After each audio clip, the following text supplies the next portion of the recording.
Welcome back to Sparkle and Shine, the podcast that dives deep into home improvement and maintenance, helping you transform your living space into a place you love. Forgive me, today's topic is going to be a little bit short. I'm losing my voice. You'll probably hear it as I keep talking here. But I wanted to make sure that I got you guys some information this week. And this week, we're talking about regrouting. So it might seem like a small topic, but there is a huge impact when it comes to regrouting your tile. So whether it's in your bathroom, kitchen, entryway, wherever you have tiles, they play a crucial role in both aesthetics and functionality. But over time, as I'm sure you're aware, the grout can get discolored, cracked, and start to crumble. And not only that, but when the grout starts crumbling, the foundation of the tile starts to wear down as well, and the tile itself can crack it too. And it's not just unsightly, it can lead to water damage, and water damage, of course, leads to hundreds of other problems. So why is regrouting important then? Well, again, it's not just about making your tiles look good, it's about protecting your home. So today, I wanted to walk you through why, when, and how to regrout your tiles effectively to ensure they last longer and continue to look great. So first up, let's talk about what regrouting actually involves. Regrouting is the process of removing old grout from between your tiles and replacing it with new, fresh grout. This not only revives the look of your tiles, but reinforces their stability and water resistance. So I said it before, right? The grout, when it's missing from your tile, the tile itself weakens because that stability, the hold that the grout had on it, is now gone. So every time you step on it, every time you walk over it, or a dog runs over it, or the ground shakes, we're in California after all, it loosens a little bit more, and you run the risk of the tiles cracking. So grout acts as a barrier against moisture, and when it starts to fail, water can seep beneath the tiles, and that again is another big issue that can lead to mold, mildew, and even structural damage if it's able to get far enough down. And it's not just cosmetic, regrouting is a necessary maintenance step.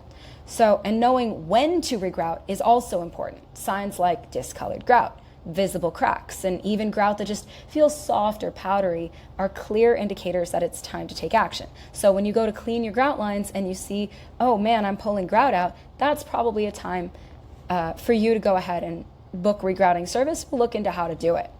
So breaking down the steps, if you want to do this yourself, the first thing you need to do is assess the condition of your grout. If it's just dirty but intact, a good cleaning might suffice.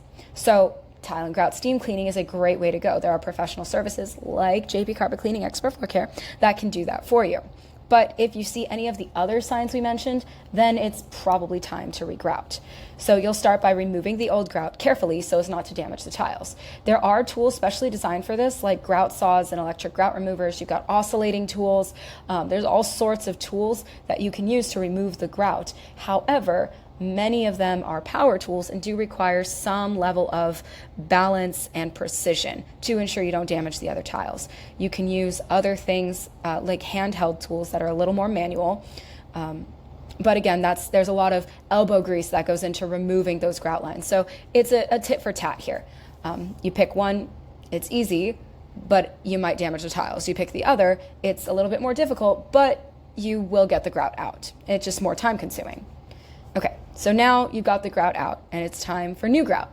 So if you've already determined the grout that you need for your space, fantastic. If not, the important thing to know is where you're using this grout. So if it's in your shower and you have glass tiles, typically you'd be recommended unsanded grout. Unsanded grout is made to fit into those joints and be flexible enough that when the glass grows and compacts as it's heated and cooled by the shower, that the grout also won't crack as the glass tiles grow.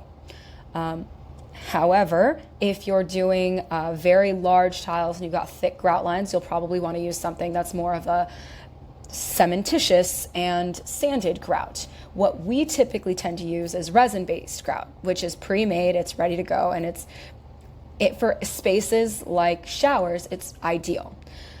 Regardless of the type that you want to use for the new grout, mix it to the consistency of peanut butter and apply it with a grout float, pressing firmly to make sure you get it into all the spaces. And again, I can't emphasize more on the pressing firmly, because what you need to do is push that grout as far into those grout lines as possible. Remember, it is the barrier, it is the protection, it is the foundation that's holding your tiles there. So you want to have as much as possible next to the tiles to protect them. And when you're done putting it in all those grout lines, don't forget to wipe off any excess with a damp sponge. This will prevent some of that grout haze after it dries. Now, grout haze is not, how do I want to say this? Grout haze is impossible to avoid. It will happen regardless of anyone's best efforts.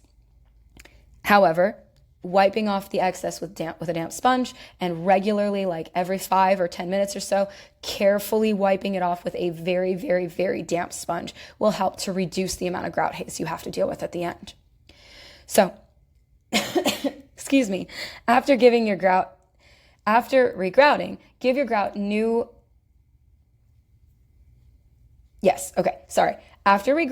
your new grout adequate time to dry. Usually we recommend about 24 hours before sealing it. The sealing is crucial to prevent any moisture penetration and extend the life of your grout.